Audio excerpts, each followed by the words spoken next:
Now today we'll deal with the case laws applicable on Article 14. ठीक है? So for the sake of reiteration, let me tell you that the fundamental principle that has been encapsulated within Article 14 is that it forbids class legislation but permits reasonable classification for the purpose of legislation. ठीक है? That classification must satisfy the twin test of classification, that is, that it should be founded on an intelligible differentia which distinguishes the person or things that are grouped together from those that are left out of the group, and that differentia must have a rational nexus to the objects ought to be achieved by the statute in question. कल मैंने इसी चीज़ को समझाने का part किया था last lecture में. ठीक है? So today will be dealing with primarily with the case laws. कल मैंने आपको 10-11 प्रिंसिपल बताए होंगे which I culled from different case laws. पर आपको मैं एक जजमेंट बताता हूँ, that is Chiranjit Lal Chowdhuri versus union of India. It was reiterated in the judgment of Kerala Hotel and Restaurant versus state of Kerala. ठीक है? और चिरंजीत लाल चौधरी के केस में 7 प्रिंसिपल जस्टिस फजल अली ने ले डाउन किए थे. तो जो कल मैंने आपको 11 प्रिंसिपल बताए थे, उन 11 में से 7 प्रिंसिपल जो हैं वो उसी जजमेंट में मिल जाते हैं. किस जजमेंट में? Chiranjit Lal Chowdhuri versus union of India. याद रखिएगा, after writing about the classification की ट्विन टेस्ट ऑफ क्लासिफिकेशन क्या होते हैं, you have to write about the principles that are used to judge a statute when it is challenged under Article 14. तो justice Fazal Ali ने जो principles lay down किए थे, I'll read it to you. First is that the presumption is always in the favor of the constitutionality of an enactment, since it must be assumed that legislature understands and correctly appreciates the needs of its own people, that its laws are directed to the problems made manifest by experience, and its discriminations are based on adequate grounds. Secondly, the presumption may be rebutted in certain cases by showing that on face of the statute there is no classification at all and no difference peculiar to any individual or class and not applicable to any other individual or class, and yet the law hits only one particular individual or the class. मतलब basically second principle में Supreme Court speaking through Justice Fazal Ali ये बता रहे हैं कि classification जो legislature ने किया है उस क्लासिफिकेशन में कोई डिफरेंस नहीं है, कोई इंटेलिजिबल डिफरेंशिया नहीं है. ठीक है? That is what he is saying कि अगर आप उस क्लासिफिकेशन को देखिए और उनको कंपेयर करें बाकी लोगों से, ठीक है, तो आपको कोई डिफरेंस नहीं मिलेगा. That is what justice Fazal Ali is saying in the second principle. और मैं आपको ये टेस्ट कई बार बता चुका हूँ कि ट्विन टेस्ट में जो पहला टेस्ट है कि classification should be founded on intelligible differentia, उसके लिए ये बड़ा इंपॉर्टेंट होता है कि जिन पर्सन्स या थिंग्स को डिस्टिंग्विश किया गया है उनमें और those who are left out of that classification और left out of that group, उनमें डिफरेंस होना चाहिए. ठीक है? इसी को कहते हैं intelligible differentia, and it should have a rational nexus with the objects ought to be achieved in question.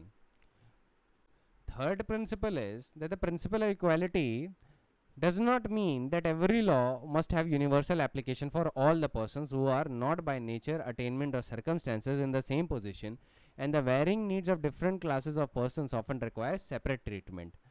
Fourth principle is that the principle does not take away from the state the power of classifying persons for legitimate purposes. Then fifth principle is that every classification is in some degree likely to produce some inequality and mere production of inequality is not enough. ये मैंने कल आपको ऐसे बताया था कि identity of the treatment is not required, similarity of the treatment is required. ठीक है? Sixth principle is if a law deals equally with the members of well-defined class, it is not obnoxious and it is not open to the charge of denial of equal protection on the ground that it has no application to the other persons.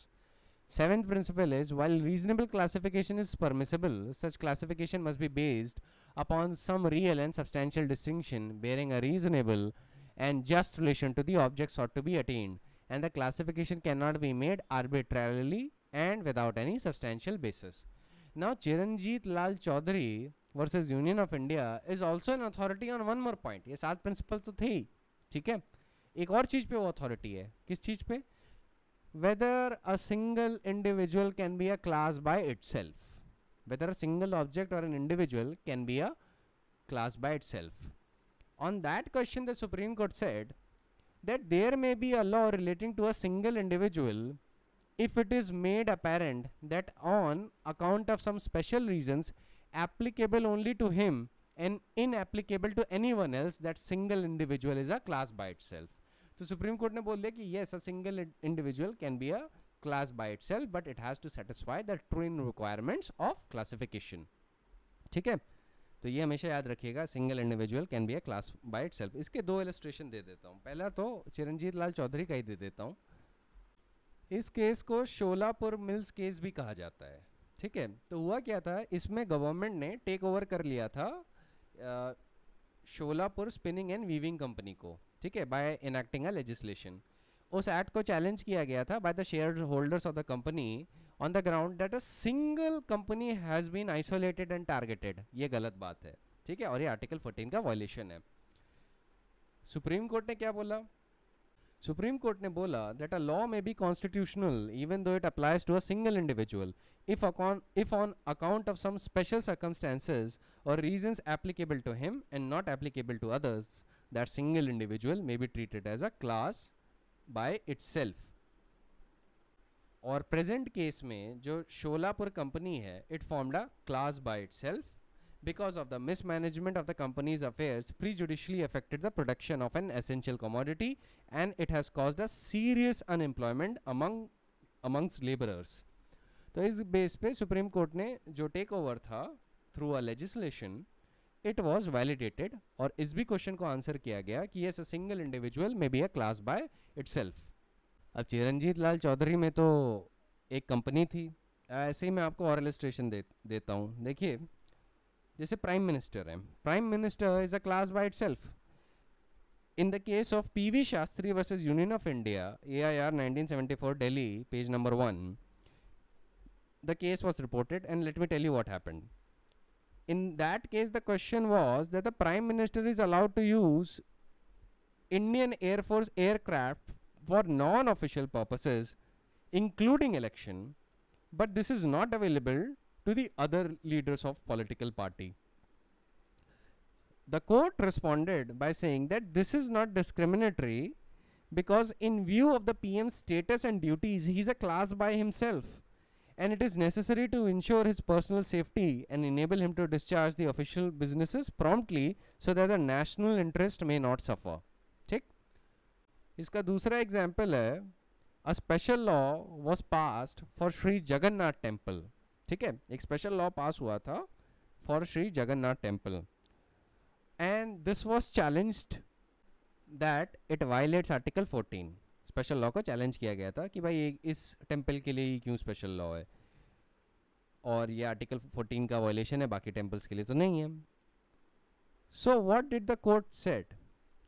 Court said in the case of Bira Kishore Dev versus State of Orissa, AIR 1964, Supreme Court, page number 1501, that the special law that has been enacted for Sri Jagannath Temple is valid because that temple held a unique position amongst the Hindu temples, and for that purpose, so that it could be given a special treatment, that temple formed a class by itself. ठीक है. वैसे ही President of India, he is also a class by himself. उनको भी special immunities provide की गई हैं, बाकियों को नहीं की गई हैं. वैसे ही governors a class by themselves, उनको भी स्पेशल इम्यूनिटीज़ प्रोवाइड की गई हैं. तो आपको ये समझ जाना चाहिए कि they are numerous instances where a single individual और a single object has been treated as a class by itself. अच्छा, इस पर कौन सा केस आप कोट करेंगे? Chiranjit Lal Chowdhuri versus union of India. बाकी जो केस लॉ मैंने बोले बस आपको समझाने के लिए, इलस्ट्रेटिव पर्पस के लिए है. अब नेक्स्ट मैं एक लोकस क्लासिकस से डील करता हूँ. It deals with special courts and procedural irregularity. बहुत क्लासिक केस है ये. इस केस का नाम है State of West Bengal versus Anwar Ali Sarkar. Reported in AIR 1952, Supreme court, page number 75. अब इस केस में अनवर अली और बाकी लोगों ने एक एक्ट को चैलेंज किया था और एक्ट का नाम था West Bengal Special Courts Act. ठीक है, एक्ट क्यों पास हुई थी? Act was pass to provide for speedier trial of certain offences. ये कोटेशन में है, act was pass to provide for speedier trial of certain offences and that was stated in the preamble of the act, and it prescribed a special provision, it prescribed a special procedure which the courts had to follow in the trial of cases referred to it। ठीक है, अब इसमें मैं majority opinion को read करता हूँ कि majority of the जजेस का क्या ओपिनियन था। According to the Supreme Court in this case, and right now the first opinion that I will read would be of majority जजेस। ठीक है, मेजॉरिटी जजेस का पहले मैं ओपिनियन पढ़ देता हूँ। इसमें the Supreme Court said, and the view of mister Justice Das Gupta was quoted, और ये व्यू ये था कि the act lays down no principle on which the selection of classes of offences और classes of cases should be made by state government. अच्छा, इस act की बड़ी पेक्यूलियर बात थी कि क्राइम्स को स्टेट गवर्नमेंट बताती थी कि इस एक्ट के अंदर आते हैं। So by the virtue of notification वो आर्बिट्रेरली डिटरमाइन करती थी कि कौन सा केस स्पेशल कोर्ट को रेफर किया जाएगा, और उसका जो प्रोसीजर था स्पेशल कोर्ट का वो उतने अच्छे प्रोटेक्शन नहीं प्रोवाइड करता था जैसे ऑर्डिनरी सीआरपीसी करती थी।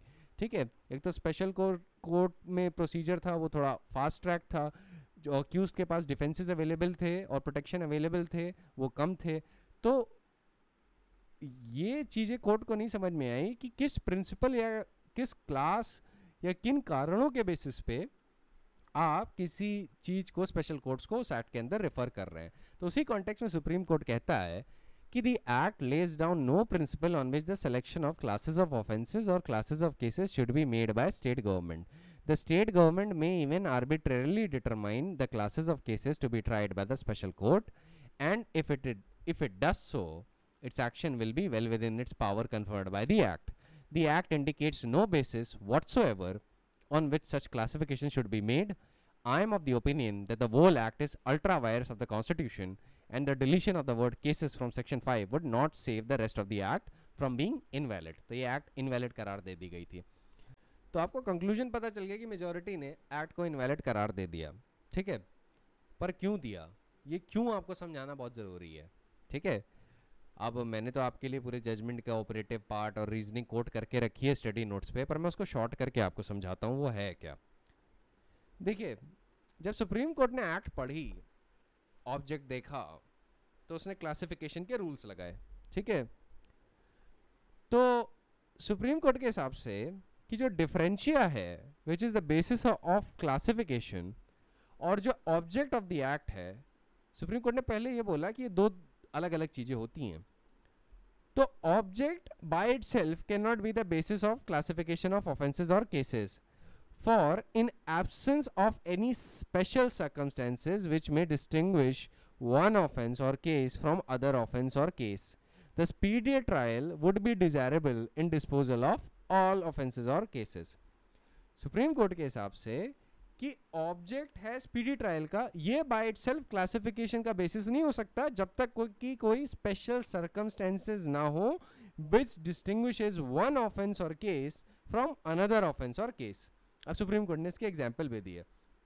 कुछ ऐसे ऑफेंसेस होते हैं जो हो सकता है कि फ्रीक्वेंट हो उस एरिया में, जैसे फ्रीक्वेंट इंसिडेंसेस ऑफ थेफ्ट, डकैती, किडनैपिंग एसेट्रा, या कोई ऐसा एरिया हो जहाँ पे आर्सन, लूट, रेप, मर्डर एसेट्रा कमिट होता है during communal riots in particular localities.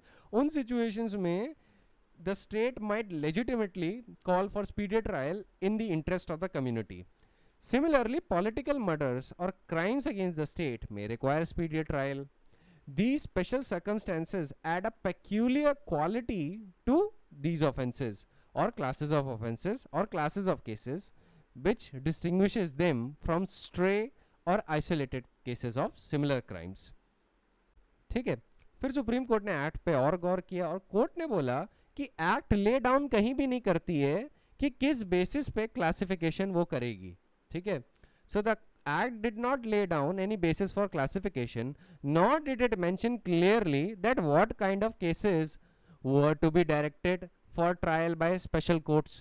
The object, as stated in the preamble, that is speedier trial of certain offences, was too vague, uncertain, and elusive to afford any basis for reasonable classification.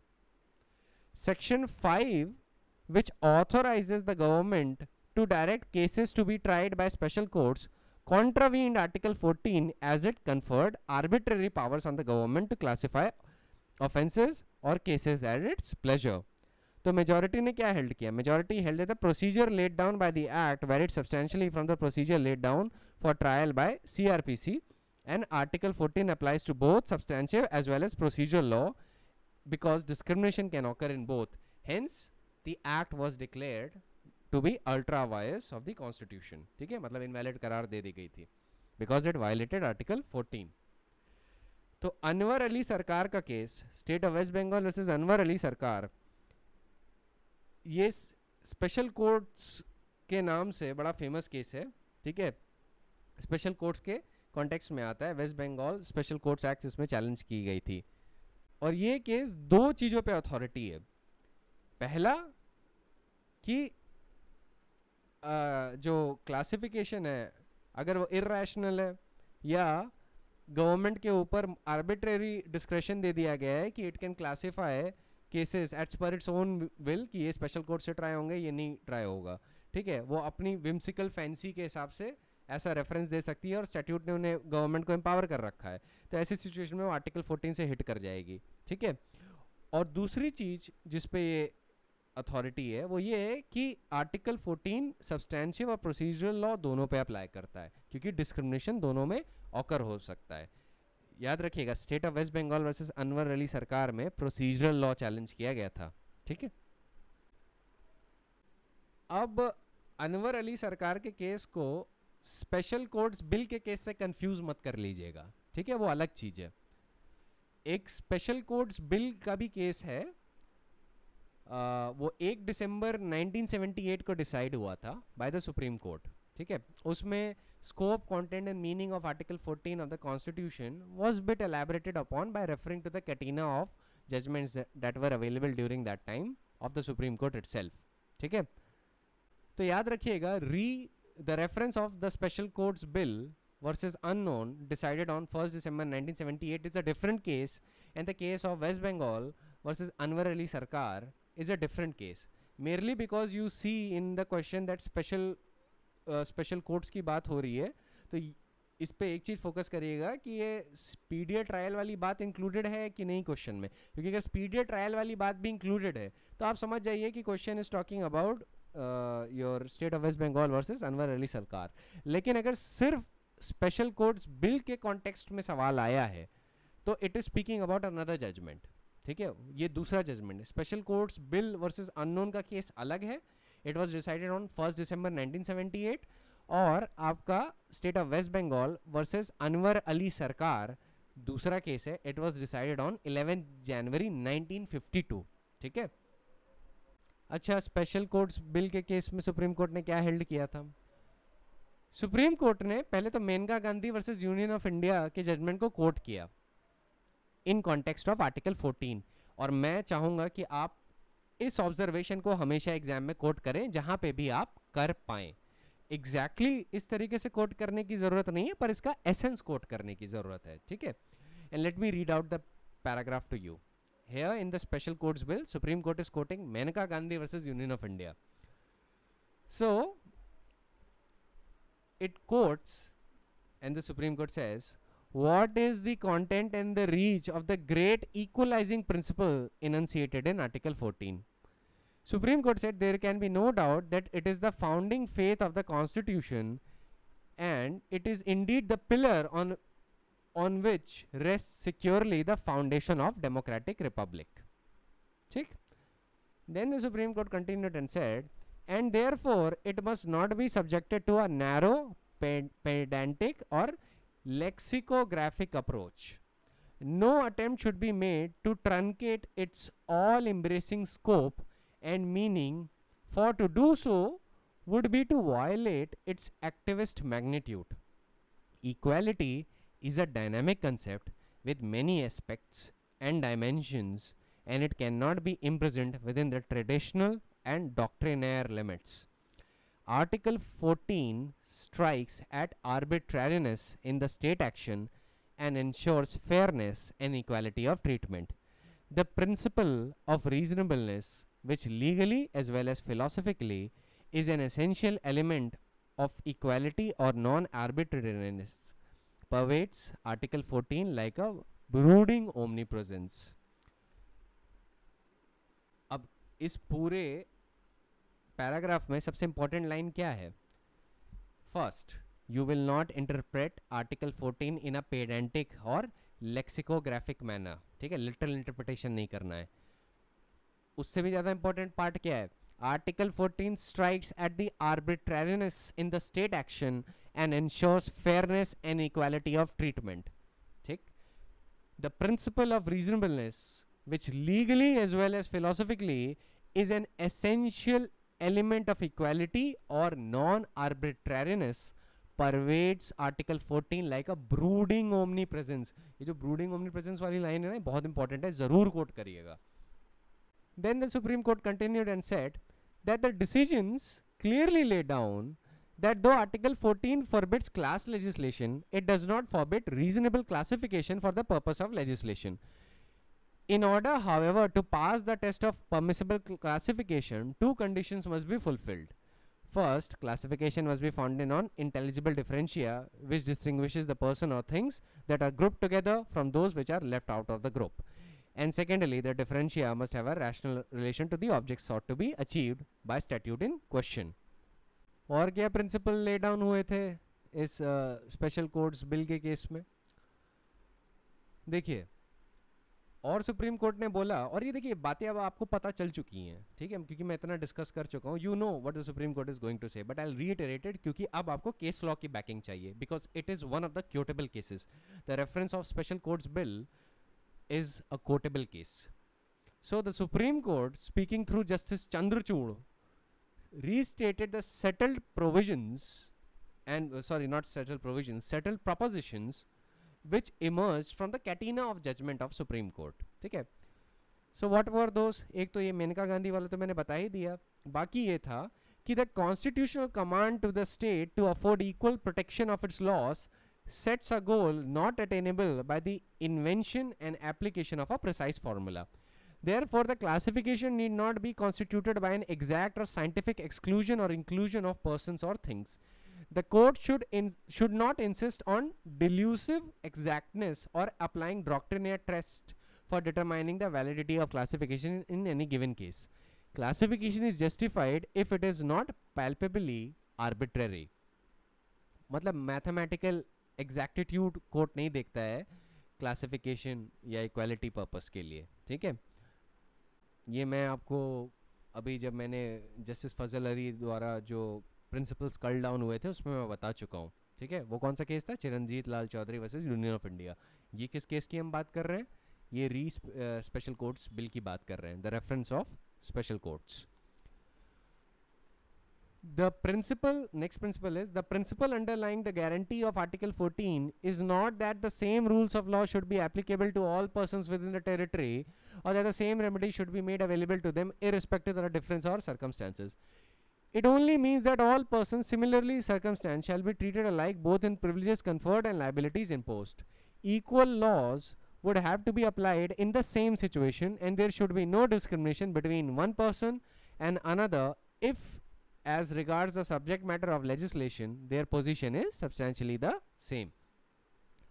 Next principle is that the laws can make and set apart the classes according to the needs and exigencies of the society, and as suggested by experience, it can recognize even a degree of evil, but the classification should never be arbitrary, artificial, or evasive.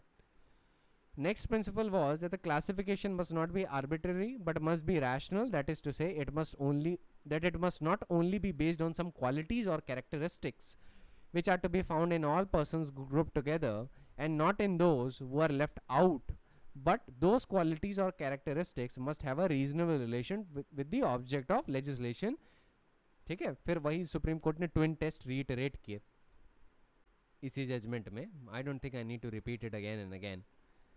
तो ये principles तो आपके लिए summarise कर दिए. Study notes की एक reading बड़ी मैंडेटरी है आप लोगों के लिए, जिससे वो प्रिंसिपल्स और क्या कहते हैं स्ट्रेंथेंड हो जाएं आपके दिमाग में. अब मैं एक और केस बताता हूँ, वो है Kathi Raning Rawat versus state of Saurashtra. It was reported in AIR 1952 Supreme court page number 123. इस केस में Saurashtra State Public Safety Measure Ordinance 1948 pass किया गया था to provide for public safety, maintenance of public order and preservation of peace and tranquility in the state of Saurashtra. अब इस case में 4 distinct category of offences थे जिनको state government special courts को दे सकती थी. जिन स्पेशल कोर्ट्स का जो प्रोसीजर था that was different from criminal procedure code. ठीक है, so the procedure laid down by the ordinance for trial before such special court varied from the normal procedure prescribed by the criminal procedure code. अब ये काफ़ी कुछ आपको मिलता जुलता लग रहा है State of West Bengal versus Anwar Ali Sarkar के केस में, और ये चैलेंज हुआ था आर्टिकल 14 में. अब आर्टिकल 14 में जब चैलेंज हुआ था तो सुप्रीम कोर्ट ने क्लासिफिकेशन के वही रूल्स लगाए. सुप्रीम कोर्ट ने बाकी चीज़ें देखी और देखा कि भाई वो 4 क्लासेस ऑफ ऑफेंसेस क्या क्या हैं. तो अकॉर्डिंग टू दैट ऑर्डिनेंस जो मेन ऑफेंसेस थे जो स्पेशल कोर्ट्स ट्राई कर सकते थे वो था section 183 of the IPC, 189, 302 of the IPC, 304, 307, 392 and there were certain other sections of IPC which were specified in the notification. अब जो अपेलेंट था he was convicted by the special court under section 302, 307 and 392 of the IPC, read with section 34 of the IPC. Common intention. 302 आप समझते होंगे murder, और 392 क्या है, punishment for robbery. ठीक है, but supreme court upheld the validity of the ordinance in this case. क्यों? Supreme court ने पहले तो ये जान लीजिए क्या कहा. सुप्रीम कोर्ट ने कहा कि the impugned ordinance so far it authorized the state government to direct offenses or classes of offenses to be tried by special court did not contravene provisions of Article 14 and was not ultra vires or void. Supreme Court ने बोला कि a distinction should be drawn between discrimination without a reason and discrimination with a reason. The whole doctrine of classification is based on this distinction and on well-known fact that the circumstances which govern one set of persons or object may not necessarily be same as those governing another set of persons or object, so that the question of unequal treatment does not really arise as between persons governed by different conditions and different set of circumstances. फिर supreme court ने अनवर अली सरकार के case से compare किया इस case को और बोला that the main objection to the West Bengal Act was that it permitted discrimination without reason or without any rational basis. Having laid down a procedure which was materially different and less advantageous to the accused than ordinary procedure, the act gave uncontrolled and unguided authority to the state government to put the procedure into operation in trial of any case or class of cases or any offense or class of offenses. There was no principle to be found in that act to control the application of the discriminatory provisions or to correlate those provisions to some tangible and rational objective in such a way as to enable anyone reading the act to say, if that is the objective, the provisions as to special treatment of the offences seems to be quite suitable, and there can be no objection to dealing with a particular type of offences on a special footing. The mere mention of speedier trial as the object of the act did not cure the defect, because the expression speedier trial standing by itself provided no rational basis of classification. But when we look at the ordinance, we can discover that a guiding principle is within its four corners. पहला तो आप गौर करिए कि object of the ordinance was to provide for public safety, maintenance of public order and preservation of peace and tranquility of the state. दूसरा कि in this ordinance the state government can apply special procedure and refer the case to special courts, not in every case but only in those cases or offenses which have a rational relation to or connection with the main object and purpose of ordinance, and which for that reason becomes a class by themselves requiring to be dealt with on special footings. Now in this case Supreme Court went on and on with the reasoning, but मैं आपको short में reasoning करके बता देता हूँ कि basically court ने देखा कि देखिए एक सर्टेन कैटेगरी ऑफ ऑफेंसेस हैं, क्या है, डकैती है, मर्डर है, योर रॉबरी है, एसेट्रा एसेट्रा, सिवियर ऑफेंसेस हैं, और ऑब्जेक्ट ऑफ द एक्ट क्या है, maintenance of public order, peace and tranquillity. अब नोटोरियस गैंग मौजूद थे सौराष्ट्र में, देन सौराष्ट्र में, तो उनसे डील करने के लिए वो ऑर्डिनेंस बहुत ज़रूरी था. तो सुप्रीम कोर्ट ने बोला कि देखिए यहाँ पे क्लासिफिकेशन वैलिड है, क्योंकि यहाँ पे स्पीडी ट्रायल क्यों किया जा रहा है, इसलिए for the maintenance of public order, peace and tranquillity. Special courts को इसीलिए रेफर किया जा रहा है. हालांकि प्रोटेक्शन थोड़े कम है, ऑर्डिनरी प्रोसीजर से डिफर करता है स्पेशल ऑर्डिनेंस का प्रोसीजर, बट ये अनवर अली सरकार वाली पोजीशन नहीं है. उस केस में कोई रैशनल बेसिस ही नहीं था कि भाई किस बेसिस पे आप केस को स्पीडी ट्रायल के लिए स्पेशल कोर्ट्स को रेफर कर रहे हैं. इट वाज नॉट एक्सप्लेन्ड, और स्टेट गवर्नमेंट के पास मनमाना डिस्क्रेशन था. यहाँ पे मनमाना डिस्क्रेशन नहीं है, यहाँ पे डिस्क्रेशन इज कैनलाइज्ड. ठीक है, एक तो पर्टिकुलर ऑफेंसेस पे होगा और उन्हीं केसेस में होगा where it is necessary to preserve peace and tranquillity and maintain the public order and public safety. ठीक है, ये हर केस में रेफरेंस नहीं होना है, स्पेशल केसेस में होना है, उन स्पेशल लोकेलिटीज पे होना है जहाँ पे वो क्या कहते हैं, ऐसे कुख्यात गैंग्स काफ़ी ऑपरेटिव एंड एक्टिव हैं, उन्हीं सिचुएशंस में होना है. और साथ में ये भी देखा जाएगा वहाँ पे बाय द स्टेट गवर्नमेंट कि क्या केस उन ऑफेंसेस की लिस्ट में आता है जो ऑर्डिनेंस प्रिस्क्राइब कर रही है या नहीं. Because state government did not have uncanalised और unguided discretion, that is why this ordinance was held valid. ऐसा वेस्ट बंगाल में नहीं था. वेस्ट बंगाल वाली एक्ट में क्या कहते हैं, जो अनवर अली सरकार के केस में था, वहाँ पे अनगाइडेड डिस्कशन था कि किसी भी केस में स्टेट गवर्नमेंट चाहे तो रेफर कर सकती है, किसी भी केस में, और कोई रीज़न नहीं दिया गया. बस एक वेग सा ऑब्जेक्ट था प्रीएम्बल में कि it is for the purpose of providing speedy trial, है ना. तो उसके तो हम ऑलरेडी डील कर चुके हैं कि वाई इट वॉज बैड. तो ये जो केस था काठी raining Rawat versus state of Saurashtra, इसमें ये ऑर्डिनेंस अपहेल्ड किया गया था. अब बाकी चीज़ पे आ जाते हैं. एक केस है NI caterer versus lieutenant governor of Delhi. It was reported in AI 1967 Supreme court, page number 1581. अब इस केस में section 5 of Punjab Public Premises and Land Act was questioned. ठीक है, it provided for a speedy remedy to the government for evicting unauthorised tenants and it was questioned under article 14. Supreme Court held that the section to be discriminatory and void. Supreme court ने ये held कर दिया कि section discriminatory और void है. क्यों? क्योंकि the two tenants of the government could be expose to a differential treatment and there was no intelligible guidelines for the exercise of government's discretion. उस एक्ट में द गवर्नमेंट के पास unguided discretion था. वो चाहे तो वो ड्रास्टिक प्रोसीजर यूज कर सकती थी, वो चाहे तो नॉर्मल प्रोसीजर यूज कर सकती थी. सुप्रीम कोर्ट ने इसको एक अनकैनलाइज्ड डिस्कशन पाया एंड बोला कि ये वैलिड नहीं है. However, in the case of M. Chhaganlal versus Greater Bombay Municipality, which was reported in AIR 1974 Supreme Court, page number 2009, there the Bombay Government Premises Eviction Act 1955 and Bombay Municipal Corporation Act 1888 were held to be valid. हालांकि उनके अंदर जो procedure था for eviction was more harsh and more onerous than that was available under civil procedure code. पर supreme court ने दोनों acts की validity को अपहेल्ड किया. क्यों किया? रीज़न बस इतना सा था कि जो लेजिस्लेचर था, कोर्ट ने पाया कि जो लेजिस्लेचर था उसने जब एक्ट को इनैक्ट किया तो उसका प्राइमरी पर्पस ये था कि ऑर्डिनरी प्रोसीजर जो है वो इनसफिशिएंट है या इनएफेक्टिव है इन एविक्टिंग अनऑथराइज्ड ऑक्यूपेंट्स जो गवर्नमेंट या म्यूनिसिपल प्रॉपर्टी पे कब्जा जमाए हुए हैं, और स्पेशल या स्पीडी प्रोसीजर नीडी था.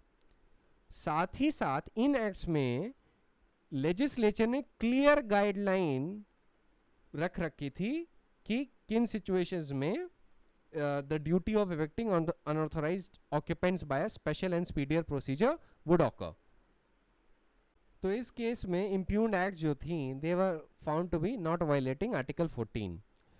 याद रखिएगा, आप इसमें ये आर्ग्यूमेंट कर सकते हैं कि देखिए इसमें भी तो गवर्नमेंट चूज़ कर सकती थी इस इन स्टैट्यूट्स में कि हम नॉर्मल प्रोसीजर से करें या टेनेंट की प्रोसीजर से करें, स्पीडियर प्रोसीजर से करें।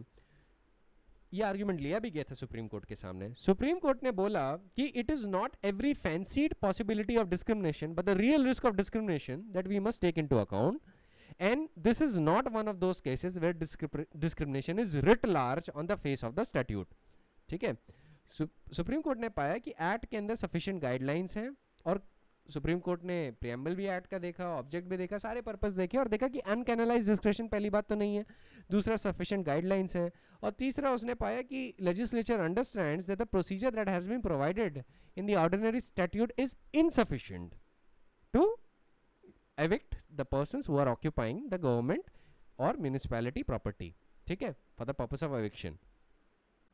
अब चलिए, क्लासिक केस तो मैंने मोस्टली डील कर लिए, अब मैं आपको बताता हूँ कुछ इलस्ट्रेटिव केसेस। पहला है Sunil Jaitley versus state of Haryana.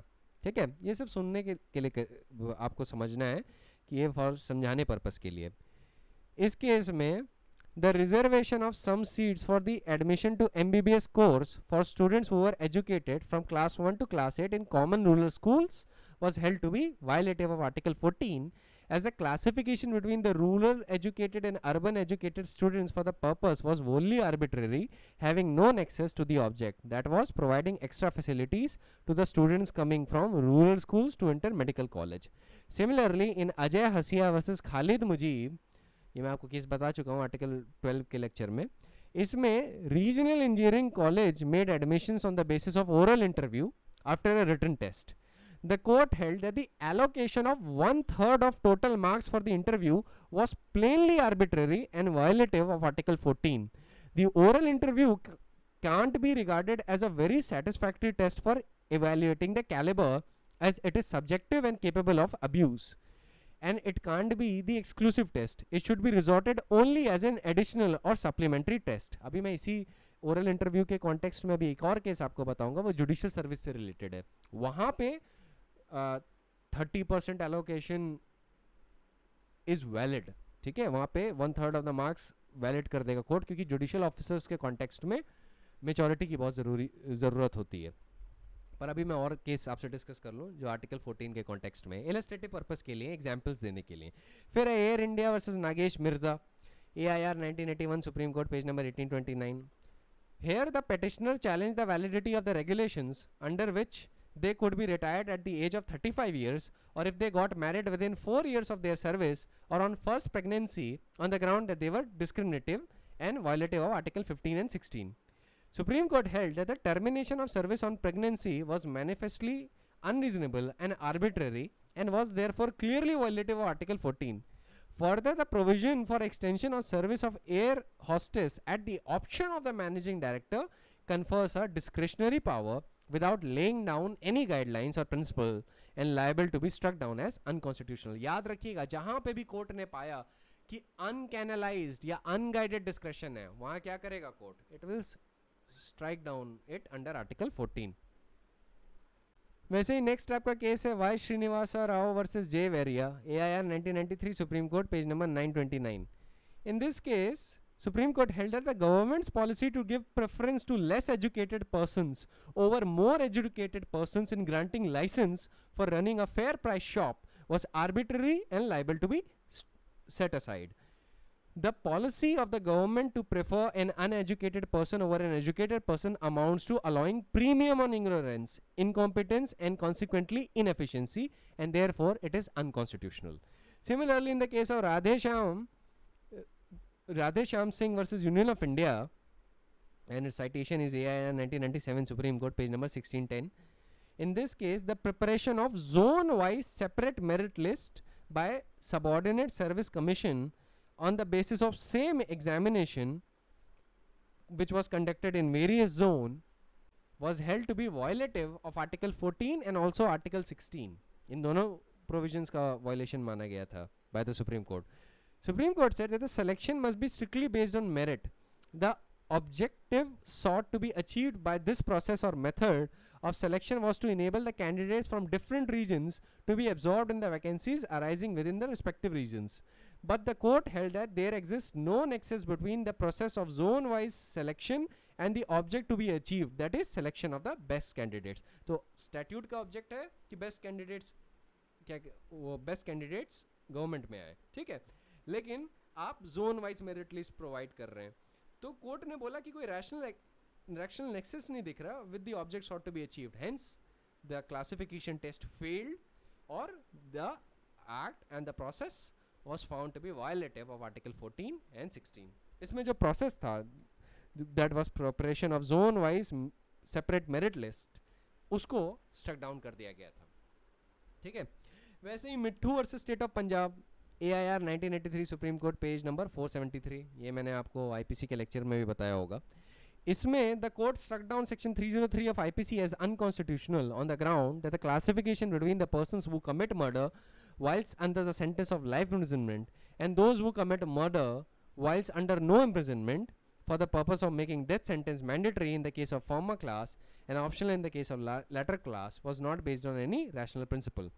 Basically यहाँ पे जो मिट्टू भाई साहब थे, इन्होंने सुप्रीम कोर्ट के सामने बोला कि अगर मैं लाइफ इम्प्रिजनमेंट के अंदर हूँ और मैंने मर्डर कर दिया तो मुझे सिर्फ डेथ पेनल्टी मिलेगी, लेकिन कोई आदमी बाहर है वो 30 मर्डर कर दे तब उसे या तो लाइफ इम्प्रिजनमेंट या डेथ पेनल्टी मिलेगी, तो ये आर्बिट्ररी है, वायलेट्स आर्टिकल 14. सुप्रीम कोर्ट ने कहा यस. वैसे ही अगला केस है Sarbananda Sonowal versus union of India, AIR 2005 supreme court page number 3920. ये आप CAA सिटीजनशिप अमेंडमेंट एक्ट के कॉन्टेक्स्ट में काफ़ी देखेंगे. इस केस में the validity of illegal migrants determination by tribunal act 1983 was in question. In this case, Supreme Court held that act, which applied only to the state of Assam and not to other states similarly situated, is discriminatory as the classification is based on geographical basis and it contains provisions and prescribes such procedure that it virtually becomes impossible to detect and deport foreigners that were illegal Bangladeshi immigrants. Supreme Court ने कहा कि ये जो procedure prescribe किया गया है for deportation वो इस तरीके का है कि it becomes virtually impossible to deport them, and instead of achieving the object of detecting and deporting foreigners, it defeats its purpose. तो it fails the test of Article 14, क्योंकि अगर आपने कोई लॉ इस पॉइंट पे बनाया है कि ये जियोग्राफिकल फैक्टर्स को ध्यान में रख के है, तो making the classification is not enough कि ओके स्टेट ऑफ असम के लिए बनाया है हमने, तो making the classification is not enough. आपको क्लासिफिकेशन के साथ साथ ये भी दिखाना होगा कि it has a rational nexus with the objects ought to be achieved. Rational nexus इस केस में क्या था? डिपोर्टेशन ऑफ फॉरेनर्स, और एक्ट क्या कर रही थी? इस पर्पस को फ्रस्ट्रेट कर रही थी.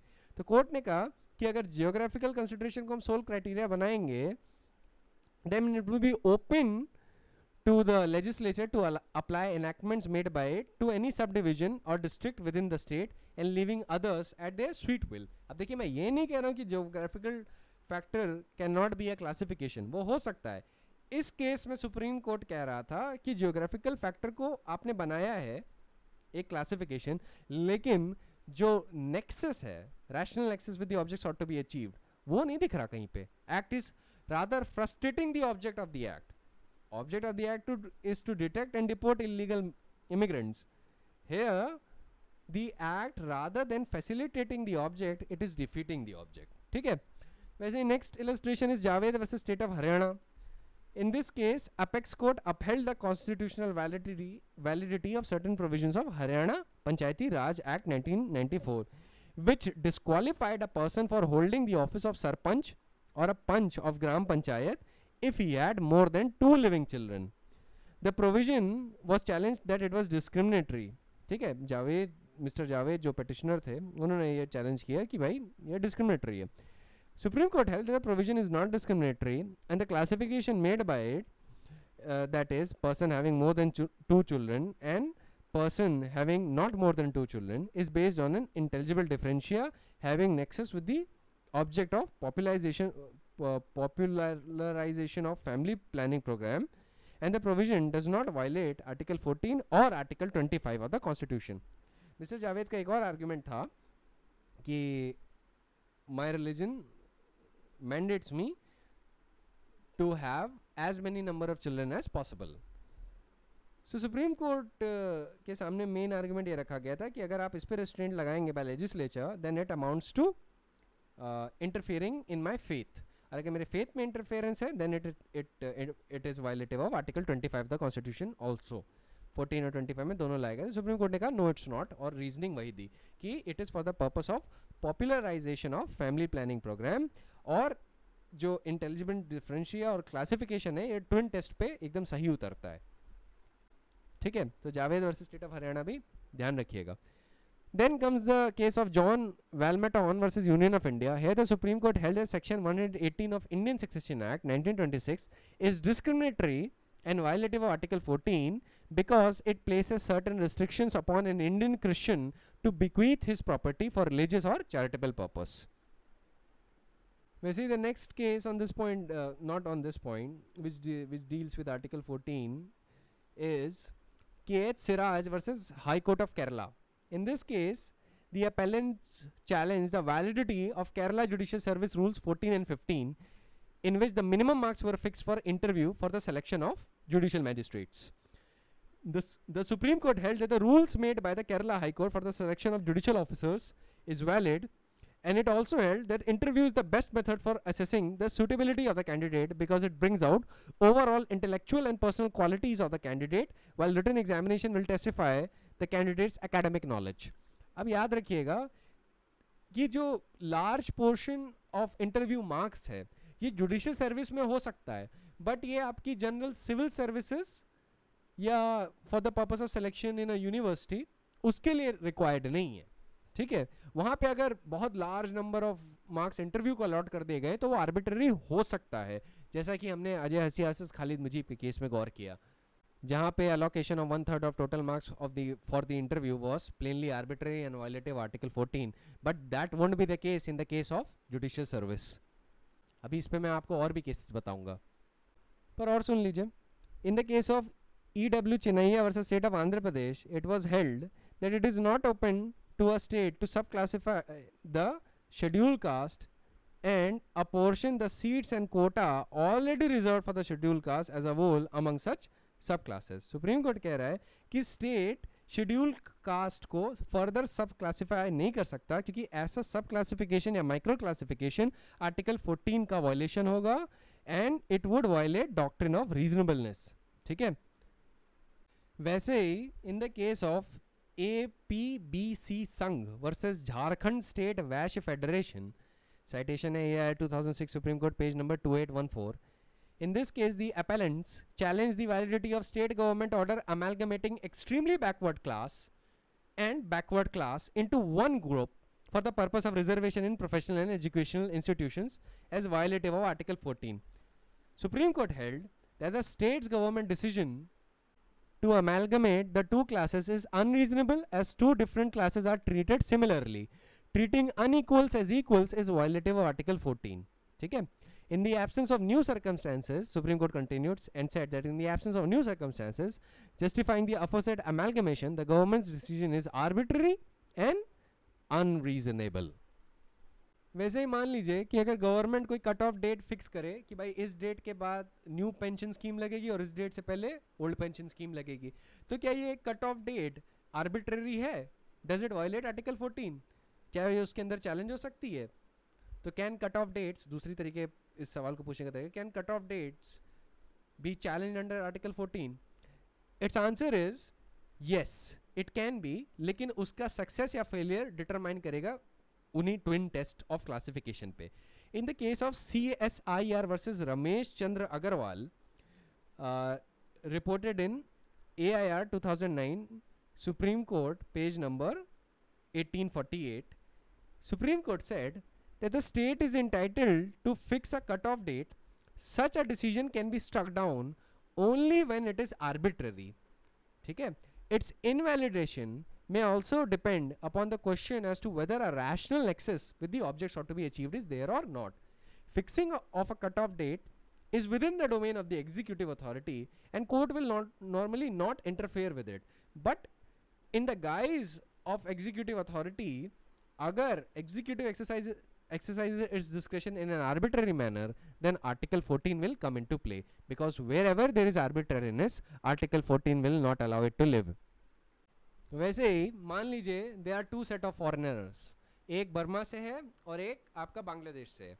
गवर्नमेंट क्या करती है, बांग्लादेशी फॉरेनर्स को एक्सपेल कर देती है बट बर्मा के फॉरेनर्स को रहने देती है.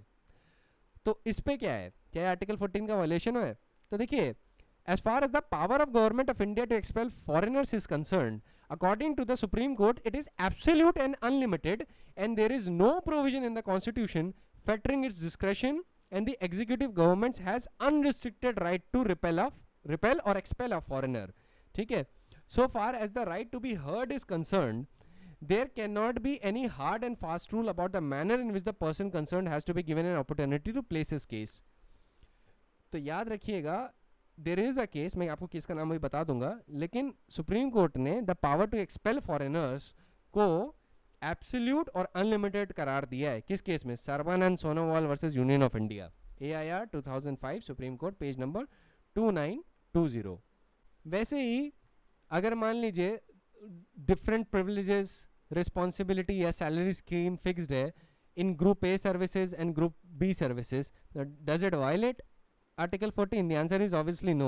In the case of Mohan Kumar Singhania versus Union of India, AIR 1992, Supreme Court, page number 1, the Supreme Court ruled that each of the various civil services, namely IAS, IFS, IPS, Group A services and Group B services, is a separate and determinate service forming a distinct cadre, and each of the services is founded on an intelligible differentia which on rational grounds distinguishes persons grouped together from those left out, and the differences are real and substantial, having a rational and reasonable nexus with the object sought to be achieved. तो अगर difference create किया जाता है in certain privileges or certain amount of consideration available to IPS, IFS या Group A या Group B की services में, तो सुप्रीम कोर्ट कहेगा that is valid. ठीक है? और क्यों इस केस में वैलिड किया था? Because it satisfied the twin test of classification, जो मैं अब तक आपको बताते आ रहा हूँ. वैसे ही कभी कभी आप अक्सर लोगों को एक बात करते हुए सुनते हैं कि मान लीजिए कोर्ट ने गलत ऑर्डर पास कर दिया. कोर्ट ने किसी के फेवर में ऐसा ऑर्डर पास कर दिया जो उसे ऑर्डिनरली मिलना तो नहीं चाहिए था, पर मिल गया उसे. और जब उनको मिल गया तो दूसरा आदमी जाता है, वो कहता है कि कोर्ट ने उसके केस में गलत ऑर्डर पास किया था तो मेरे भी केस में करे, है ना. इसको लेके एक सिचुएशन सुप्रीम कोर्ट के सामने आई है, और सुप्रीम कोर्ट ने उस बात में बोला है कि देखिए, इक्वालिटी ऑफ लॉ जो है ना, ये पॉजिटिव कॉन्टेक्स्ट है, ये पॉजिटिव कॉन्टेक्स्ट में, ये पॉजिटिव कॉन्सेप्ट है. It can not be enforced by a person in a negative manner. तो अगर कहीं पे भी इलीगैलिटी या इरेगुलरिटी कमिट हुई है by a state in favour of a person और ग्रुप ऑफ पर्सन्स, तो दूसरे लोग ये नहीं कह सकते कि भाई उनके फेवर में इलीगैलिटी या इरेगुलरिटी कमिट की है तो मेरे फेवर में भी करो. इक्वालिटी ऑफ लॉ ये अलाउ नहीं करता है. ठीक है? इस पे आपका एक केस है, Usha Mehta versus government of Andhra Pradesh, AIR 2013, supreme court, page number 132. Here the Supreme Court said कि if an illegality or irregularity is committed by the state in favor of a person or group of persons, others cannot claim that the same irregularity or illegality be committed in their favor on principle of equality before law. Similarly, Supreme Court in the case of Faridabad CT Scan Center versus DG Health Services, AIR 1997, Supreme Court, page number 3801, said, we fail to see how Article 14 can be attracted in cases where wrong orders are issued in favor of others.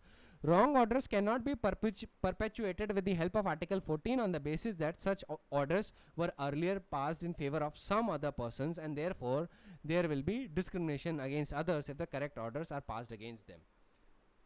ठीक है? वही चीज बोली जा रही है कि आप कोर्ट के सामने जाके ये नहीं कह सकते कि उस केस में गलत किया गया है तो हमारे केस में भी वही गलत करो, क्योंकि हमारे केस में वो हमें फेवर कर रहा है. आर्टिकल 14 उस तरीके से काम नहीं करता है. वैसे ही क्या हार्डशिप ग्राउंड है किसी लेजिस्लेशन को स्ट्रक डाउन करवा देने का? Then the answer is no. Hardship is no ground to get a legislation set aside. ठीक है? अगर legislation is otherwise valid, competent and does not violate the constitution, then mere hardship is no ground to strike it down. ये Supreme court ने बोला था Prafulla Kumar Das versus state of Orissa में, AIR 2003, Supreme court, page number 4506. वैसे ही मैं एक दूसरा case आपको बताता हूँ. ये अथॉरिटी उन चीज़ों पे है कि क्या स्टेट अगर अपने फेवर में लेजिस्लेशन ला सकता है which causes a discrimination by the state in its own favor. तो इसका आंसर दिया था सुप्रीम कोर्ट ने Sagir Ahmad versus state of Uttar Pradesh में, AIR 1954, supreme court, page number 728. Supreme Court said that Article 14 does not outlaw discrimination between the state and private individual because two are not placed on the same footing. Hence, if a state creates a monopoly in its favor, it will not be bad under Article 14. ये state का कहना था, ठीक है. अब आप जानते हैं कि स्टेट जो है कई बार बैंक्स नेशनलाइज कर लेती है, कई चीज़ें करती है, तो this is held to be valid अगर वो ट्विन टेस्ट ऑफ क्लासिफिकेशन को सेटिस्फाई करता है. वैसे ही कई बार आप देखेंगे स्टेट अपने फेवर में for the purpose of eviction अलग अलग एक्ट लाती है, और लिमिटेशन का भी जो पीरियड अवेलेबल है गवर्नमेंट के पास वो बहुत ज़्यादा अवेलेबल है. It is much more than that available to ordinary person. वैसे ही government debts are given priority over individual debts. कभी कभी एविक्शन के लिए भी स्पेशल प्रोविजंस होते हैं गवर्नमेंट के पास अवेलेबल. गवर्नमेंट की ड्यूज़ रिकवर करने का भी स्पेशल प्रोविजन होता है. इसका प्राइमरी रीज़न ये है कि government is a class by itself. वो खुद ही अपने में एक क्लास है. क्यों अपने में क्लास है? देखिए, गवर्नमेंट के इंटरेस्ट जो होते हैं वो पब्लिक के इंटरेस्ट होते हैं, पब्लिक एट लार्ज. तो government is a class by itself and an individual is a different person. तो अगर गवर्नमेंट के फेवर में या स्टेट अपने फेवर में कोई लेजिस्लेशन लाता है जो उसको ज़्यादा फेवर करता है और जो एक पॉजिटिव डिस्क्रिमिनेशन होता है स्टेट का, स्टेट के ही फेवर में, तो वो आर्टिकल 14 अलाउ करता है provided it satisfies the twin test of classification.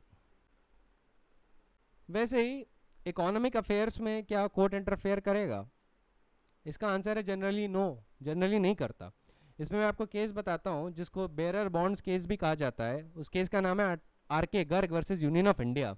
अब इस केस में क्या हुआ था कि the special bearer bonds immunities and exemptions act 1981 provided for investment in bearer bonds and it was held to be valid in under article 14. ठीक है, वो चैलेंज की गई थी वो एक्ट और वो वैलिड हुई थी आर्टिकल 14 में. ऑब्जेक्टिव जो एक्ट का था was to unearth black money lying secreted and to canalize the same into productive purposes. The classification that was made between those possessing black money and the others was not regarded as arbitrary or irrational. It was based on an intelligible differentia having rational nexus with the object of the act. ठीक है, तो याद रखिएगा कि court does not ordinary interfere in economic matters और economic affairs, क्योंकि उसको पता है कि देखिए पहली बात तो है कि जो मैटर्स हैं एक्सपर्ट मैटर्स हैं और यूजुअली कोर्ट्स के पास ऐसा एक्सपीरियंस नहीं होता है. तो usually the court says that usually we do not want to examine the matters of economic policy and there the judicial review available is very limited. In fact, I'll quote you another case, and that is Bhavesh D. Parish versus Union of India. Its citation is 2000, volume number 5, Supreme Court cases, page number 471. There, the validity of Section 45S of Reserve Bank of India Act 1934 was being examined. Supreme Court said that in the path of economic progress, if the informal system was sought to be replaced by a more organized system capable of better regulation and discipline, then this was an economic philosophy reflected by the legislation in question. Such a philosophy might have its merits and demerits, but these are the matters of economic policy. They are best left to the wisdom of the legislature, and in policy matters, the accepted principle is that the court should not interfere. वैसे ही Supreme Court reiterated the same philosophy in the case of Narmada Bachao Andolan versus Union of India, where the challenge to the validity of establishment of the large dam was before the Supreme Court. Supreme Court says that in the exercise of its jurisdiction, it will not transgress into the field of policy decision, whether to have an infrastructural project or not, and what is the type of project to be undertaken, and how it is to be executed are a part of policy making process, and the courts are ill equipped to adjudicate on policy decisions so undertaken. So you get an idea. देखिए ज़्यादा से ज़्यादा जब policy decision को court examine करता है तो वो देखता है कि किसी लॉ या कॉन्स्टिट्यूशन प्रिंसिपल का वायलेशन तो नहीं हुआ है. अगर नहीं हुआ है तो द एक्ट और the decision in question is valid, और अगर हुआ है तो वो इनवैलिड हो जाएगा. अब इस पर भी मैं आपको केस दे देता हूँ. ये है Bajaj Hindustan limited versus sir Shadilal enterprises limited. वहाँ पे ऑनरेबल एपेक्स कोर्ट ने बोला कि वो रिटरेट करता रहता है इकोनॉमिक पॉलिसी या पॉलिसी डिसीजन में जनरली इंटरफेयर नहीं करते, पर उसको क्लैरिफाई भी किया कि we should not be understood to have meant that judiciary should never interfere with the administrative decisions. Such interference should be available within narrow limits. For example, when there is a clear violation of the statute or a constitutional provision, or there is arbitrariness in the Wednesbury sense. मैं अभी आपको Wednesbury rule भी बताऊंगा. It is the administrators and the legislators who are entitled to frame policies and take such administrative decisions as they think necessary in public interest. The court should not ordinarily interfere with the policy decisions unless clearly illegal. अब इसमें जो मैंने study notes पे elaboration किया है, you can see it if you want to understand it in greater detail, but basically अभी आपको idea पता लग गया होगा. नैरो ग्राउंड्स पे judicial review is available, on other grounds it is not available. ठीक है, मतलब जनरल रूल क्या है? General rule is that courts will not interfere in the policy decision, especially in the economic policy which are experimental by their very basis. ठीक है, तो usually court will not interfere. पर कब interfere करेगा? Where the policy violates a constitutional provision, it is arbitrary, unconstitutional, or it is illegal, it violates a particular law. वहाँ पे तो interfere कर देगा. जैसे आपका spectrum allocation केस था, आपका coal scam केस था, वहाँ पे Supreme Court did interfere, even though it was a policy matter. तो याद रखिएगा, जहाँ पे इलीगैलिटी है there court will interfere, but general rule is whether the court will interfere in the policy matter or not is absolutely no. General rule. Exceptional rule मैंने बता दिया कि when it will fall under exceptions. अब देखिए article 14 आप जानते हैं administrative law और एडमिनिस्ट्रेटिव डिस्क्रिप्शन पे भी एक्सरसाइज होता है. ठीक है, तो कुछ प्रिंसिपल्स हैं, 3 प्रिंसिपल हैं जो generally you can gather by the application of Article 14. पहला, a law conferring unguided and unrestricted power on an authority is bad for arbitrary power is discriminatory. ठीक है, जो भी लॉ अनगाइडेड या अनरिस्ट्रिक्टेड पावर किसी भी अथॉरिटी को देता है, it is bad for arbitrary power, it is bad because arbitrary power is discriminatory. ठीक है, ये पहला प्रिंसिपल है. और अगर सुप्रीम कोर्ट या हाई कोर्ट ने गौर किया कि किसी लॉ में अनकैनलाइज डिस्क्रिप्शन किसी एडमिनिस्ट्रेटिव अथॉरिटी का दिया गया है, then it will violate article 14. Secondly, article 14 illegalises discrimination in actual exercise of any discretionary power. अगर कोर्ट ने पाया कि डिस्क्रिशनरी पावर ऐसे एक्सरसाइज की गई है as to actually discrimination in fact, de facto discrimination किया गया है, then on situation maybe article 14 would come to the aid of the aggrieved person. Next, and the third principle is article 14 will strike at arbitrariness in administrative action and ensure fairness and equality of treatment. So what is Wednesbury principle of unreasonableness? देखिए बड़ा simple सा principal है. It was propounded in the case of Associate Provincial Pictures Houses Limited versus Wednesbury Corporation. In that case, it was said that the grounds of attack which could be made against the arbitrary decision is that court can interfere if the decision is so absurd that no reasonable decision maker would in law come to it. इसको क्या कहते हैं, ground of irrationality भी कहा जाता है, कि court देखता है कि भाई डिसीजन इतना बेवकूफ़ाना है, for the lack of better word, दैट कोई भी डिसीजन मेकर लॉ में ऐसा डिसीजन नहीं मेक करेगा. तो ये है वेडनेसबरी प्रिंसिपल ऑफ अनरीजनेबलनेस. ठीक है, इसको इंडियन सुप्रीम कोर्ट भी एडमिनिस्ट्रेटिव लॉ में खूब यूज़ करता है, लेकिन और भी लॉ में डेवलपमेंट हुए हैं. अब वेडनेसबरी प्रिंसिपल ऑफ अनरीजनेबल से बढ़ के प्रिंसिपल ऑफ प्रोपोर्शनैलिटी भी आ गए हैं. ठीक है, what is the principle of proportionality? It is much more sophisticated. वो क्या है?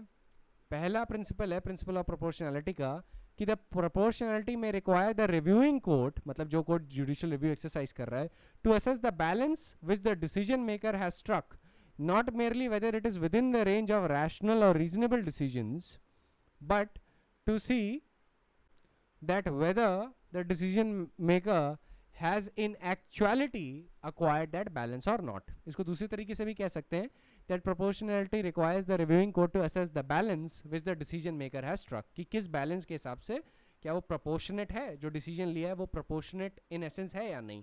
सिर्फ इतना ही नहीं देखना है कि वो रैशनल या रीजनेबल है या नहीं. प्रिंसिपल वेडनेसबरी प्रिंसिपल ऑफ अनरीजनेबलनेस ये कहता था कि आप तब उसे रिव्यू करेंगे या सेट असाइड करेंगे when the decision is so absurd that no decision maker can in law make such a decision, तब तो आप इंटरफेयर कर सकते हैं.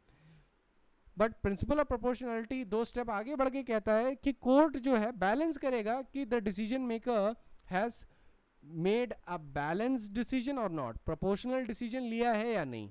सिर्फ इतना ही नहीं देखेगा कि whether it is within the range of rational और reasonable decisions. Second is proportionality test में go further than traditional grounds of review in as much it may require attention to be directed to a relative weight accorded to the interest and considerations. Third is even heightened scrutiny test is not necessarily appropriate to the protection of human rights. अब सवाल ये उठता है कि doctrine of proportionality सिर्फ क्या fundamental human rights पे apply करेगी या बाकी भी इश्यूज पे भी अप्लाई करेगी जो जुडिशियल रिव्यू पे होते हैं. तो देखिए इस पे जो प्रीडोमिनेंट व्यू है वो ये है कि ये बाकी चीज़ों पे भी अप्लाई करेगी. अब कई जूरिस्ट का मानना था कि प्रिंसिपल ऑफ प्रोपोर्शनैलिटी ने वेडनेसबेरी प्रिंसिपल ऑफ अनरीजनेबलनेस को रिप्लेस कर दिया है. तो क्या ऐसा है? The answer is no. Position जो इंग्लिश एडमिनिस्ट्रेटिव लॉ में है वो ये है कि दोनों टेस्ट वेडनेसबेरी और प्रिंसिपल ऑफ प्रोपोर्शनैलिटी दोनों एग्जिस्ट करते हैं एक ही साथ. ठीक है, अब इसको दूसरे शब्दों में समझाता हूँ. See Wednesbury principle applies to a decision which is so reprehensible in its defiance of logic or accepted moral or ethical standards that no sensible person who had applied his mind to the issue to be decided could have arrived at it. Proportionality principle as a legal test is capable of much more precise and fastidious precision than a principle of reasonableness that has been propounded in Wednesbury case. ठीक है, तो जो principal of proportionality है वो थोड़ा better है as compare to वेडनेसबेरी principal, क्योंकि उसमें तो एकदम एब्सर्ड डिसीजन ही सेट असाइड होते हैं. बट प्रोपोर्शनैलिटी में ये भी देखा जाता है कि जो डिसीजन मेकिंग अथॉरिटी है उसने एक बैलेंस्ड या प्रोपोर्शनल डिसीजन मेक किया है या नहीं. कभी कभी ये दोनों ही टेस्ट ओवरलैप भी कर जाते हैं. ठीक है, पर पॉइंट ये है कि इंग्लिश कॉमन लॉ में दोनों टेस्ट जो हैं they are no not in English common law, in English administrative law जो दोनों के दोनों टेस्ट हैं they are in existence. Proportionality primarily requires the court to judge whether the action taken was really needed, as whether it was within the range of courses of action which could have been reasonably followed. Proportionality is more concerned with the aims and intentions of the decision maker and whether the decision maker has achieved more or less the correct balance or equilibrium. तभी इसको principle of proportionality कहते हैं. Courts which are entrusted with the task of judicial review has to examine whether the decision taken by the authority is proportionate, that is balanced and harmonious. To this extent, court may indulge in a merit review, and if court finds that the decision is proportionate, it seldom interferes with the decision taken, and if it finds that the decision is disproportionate, that is if the court feels that it is not well balanced or harmonious, then the court will interfere. ये वेडनेसबेरी principle of अनरीजनेबलनेस से different है. क्यों? क्योंकि वेडनेसबेरी principle of अनरीजनेबलनेस में क्या होता है कि कोर्ट ये देखता है कि ऐसा डिसीजन लिया जा सकता है, पर ये नहीं देखता है कि क्या ऐसा डिसीजन लेने की ज़रूरत थी.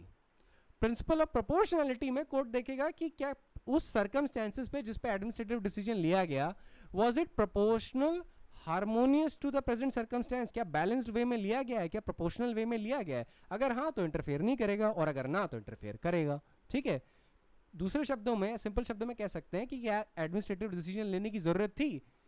अगर आंसर है थी तो प्रिंसिपल ऑफ प्रोपोर्शनैलिटी. ठीक है, वही प्रिंसिपल ऑफ प्रोपोर्शनैलिटी है. कोर्ट उसमें बस इतना सा चीज़ें देखता है कि is it well balanced and harmonious in the context and the circumstance in which the administrative decision was taken. ठीक है, अब ये एडमिनिस्ट्रेटिव लॉ का पार्ट है, ये आपसे मोस्ट प्रोबेबली एग्जाम में नहीं पूछा जाएगा जब तक एडमिनिस्ट्रेटिव लॉ ही जुडिशियल सर्विस के सब्जेक्ट्स का पार्ट ना बन जाए, which it is not, at least not in most states. तो इसलिए मैंने आपको शॉर्ट सा डिस्कशन दे दिया था वेडनेसबेरी प्रिंसिपल पे और प्रिंसिपल ऑफ प्रोपोर्शनैलिटी पे. ये दोनों ही प्रिंसिपल इंडिया में अप्रूव्ड है इन the case of chairman on railway board versus Shyam Kumar. It was decided on 6 मई 2010. तो दोनों ही टेस्ट जो हैं इंडिया में अप्रूव्ड है.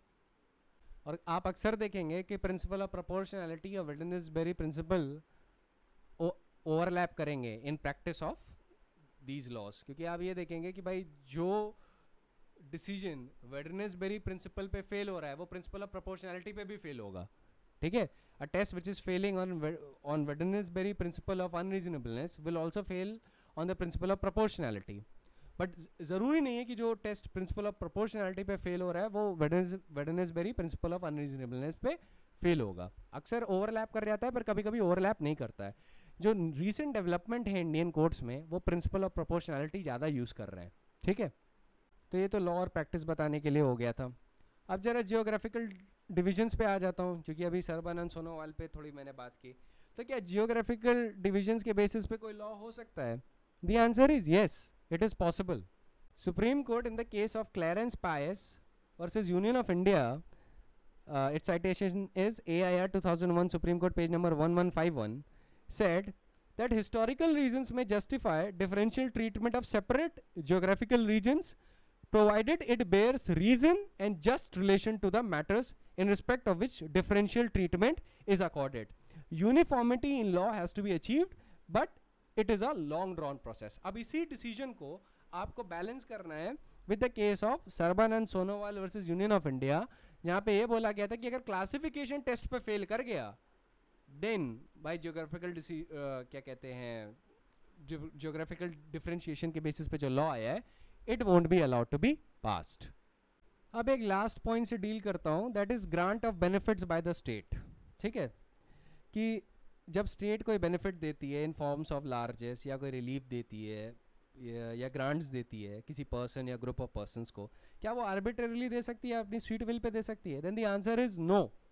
This was said by the Supreme Court in the case of Ramana Dayaram Shetty versus international airport authority of India, AIR 1979 Supreme Court page number 1628. There Justice Bhagwati laid down the principle as follows: where the government is dealing with the public, whether by giving of jobs or entering into contracts or issuing quotas or licenses or granting other forms of largesse, the governments cannot act arbitrarily at its sweet will and like a private individual deal with any person in any form it pleases, but its action must be in conformity with the standard or norm which is not arbitrary, irrational or irrelevant. मतलब क्या है इसका? इसका मतलब है article 14 would apply to the grant of largesse or benefit by the state.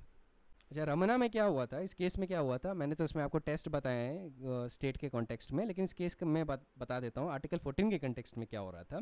कि इसमें जो इंटरनेशनल एयरपोर्ट अथॉरिटी थी एक स्टैट्यूटरी बॉडी थी. It floated a tender for running a restaurant at Bombay airport.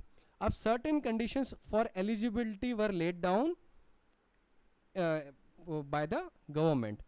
और जो अथॉरिटी है it awarded the contract to the one who did not fulfil the norms of eligibility laid down. Supreme court ने बोला कि authority मनमाने ढंग से काम नहीं कर सकती है, कि merely because it has the power to decide doesn't mean कि वो आर्बिट्रेरली कैप्रिशियसली या किसी विम्सिकल वे में डिसाइड कर ले. उसको प्रॉपरली नॉर्म्स ऑफ एलिजिबिलिटी को सेटिस्फाई करते हुए ही टेंडर ग्रांट करना है. वो ऐसे ही अपनी मनमाना पना नहीं कर सकती. याद रखिएगा, कोई भी decision making authority in government can not make an arbitrary decision. कि ऐसा नहीं कर सकता वो कंसर्न IAS ऑफिसर या मिनिस्टर कि वो एक दिन समोसे खाने निकला और फिर सोचता है कि यार मुझे लगता है मुझे टाटा को टेंडर ग्रांट कर देना चाहिए, मुझे बिरला को टेंडर ग्रांट करना चाहिए, या मुझे इस लोकल कॉन्ट्रैक्टर को टेंडर ग्रांट कर देना चाहिए मेयरली बिकॉज मुझे लग रहा है. ठीक है, मनमाना पना नहीं चलेगा. ये देखा जाएगा कि जो एलिजिबिलिटी क्राइटेरिया ले डाउन हुआ है वो सेटिस्फाई हो रहा है या नहीं. अगर एलिजिबिलिटी क्राइटेरिया सेटिस्फाई हो रहा है और उसके लिए तीन आपके कंटेंडर्स हैं, तीनों का सेम प्राइस है, तब तो decision making authority can choose either one of them. लेकिन किसी ऐसे को लार्जेस्ट या कॉन्ट्रैक्ट या टेंडर अवार्ड कर देना जो वो एलिजिबिलिटी क्राइटेरिया क्या कहते हैं प्रोवाइड ही नहीं कर रही है, तो ऐसी सिचुएशन में इसको कोर्ट सेट असाइड कर देगा. मनमाने पने को तो कभी भी कोर्ट नहीं सपोर्ट करता. ठीक है, always remember article 14 would apply to the grant of largesse और बेनिफिट बाय द स्टेट. ठीक है, स्टेट प्राइवेट पर्सन की तरह एक्ट नहीं कर सकता. और सबसे अच्छा एस्पेक्ट है इस Ramana Dayaram Shetty versus international airport authority of India के जजमेंट का कि इसने रिस्ट्रिक्शन पुट कर दी on the exercise of description of administrative authorities to award a contract to whomsoever it likes. ठीक है. Instead the court said that the exercise of such power to award contract must be structured by a rational, relevant and non-discriminatory standards or norm. इसी principal को reiterate करता है Mahabir auto stores versus Indian oil corporation. In that case, the Supreme Court said, it appears to us that the rule of reason and rule against arbitrariness and discrimination and rules of fair play and natural justice are a part of rule of law applicable to the situation or action by state instrumentality in dealing with citizens in a situation like the present one.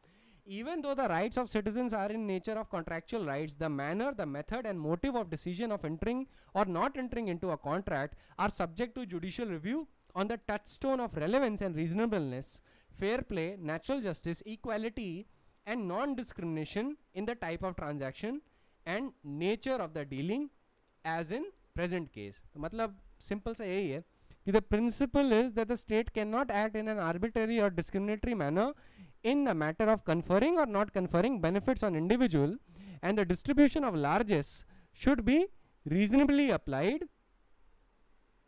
following the principles of fair play, natural justice and rule of law. और आप जानते हैं arbitrariness, discrimination और मनमानापन ये rule of law के खिलाफ है. Government private individual की तरह एक्ट नहीं कर सकती है. ठीक है. So Mahabir auto stores versus Indian oil corporation is also a good case. Citation is AIR 1990 Supreme Court page number 1031.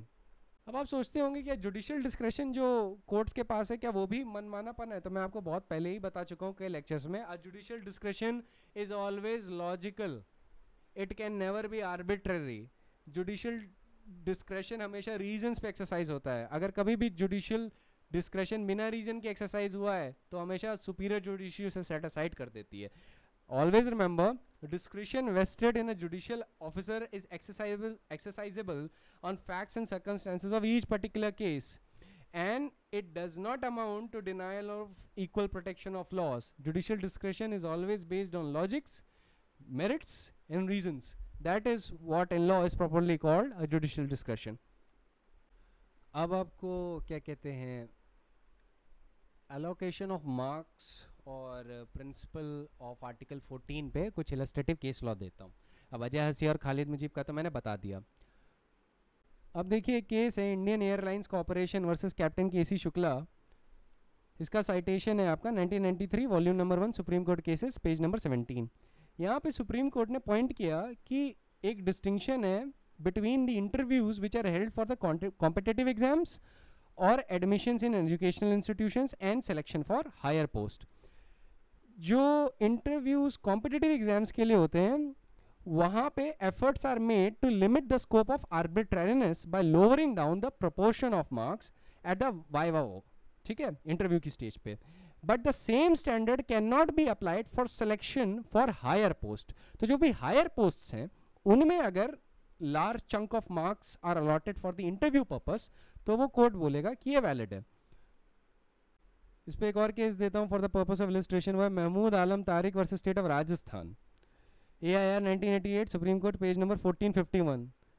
Supreme court in this case accepted the percentage of 33 for the purpose. 33% marks were allotted and it distinguished the situation in the instant case from the one which was considered in Ajay Hasia. Ajay हसिया में 1/3 marks allot हुए थे तो क्या हुआ था? Supreme court ने से आर्बिट्रेरी डिक्लेयर कर दिया था for the purpose of interview. But in this case Supreme Court said and pointed out that the officers जो सेलेक्ट हो रहे हैं they are to be selected for higher services and in course of time would be required to man increasingly responsible position in core services, and therefore these men should be endowed with personality traits conducted to the level of performance in such services. A similar view was propounded by the Supreme Court in the case of State of Uttar Pradesh versus Rafiquddin.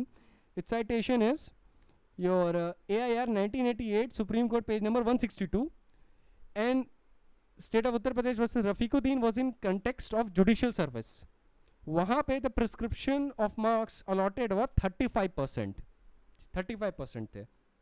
ठीक है, तो viva interview और allocation of marks के context में मैंने आपको बता दिया। अब ये जितने भी केसेस हैं इलस्ट्रेटिव पर्पस के लिए हैं कि आपको आर्टिकल 14 ढंग से समझ में आ जाए। ये जितनी भी चीज़ें मैंने आपको बताई हैं are only for the purpose of illustration. Some are there to be noted down, जिनको मैंने लोकस क्लासिकस बताया। अदर्स आपकी इच्छा है, आपको अच्छा लगे तो नोट डाउन कर लीजिए, आपको अच्छा लगे तो याद कर लीजिए, ना लगे तो कोई बात नहीं, समझने के लिए ज़रूर यूज़ करिए। एक बार समझ जाइए, समझ गए तो ठीक है। ठीक है, so that is it for today. I will see you in the next lecture.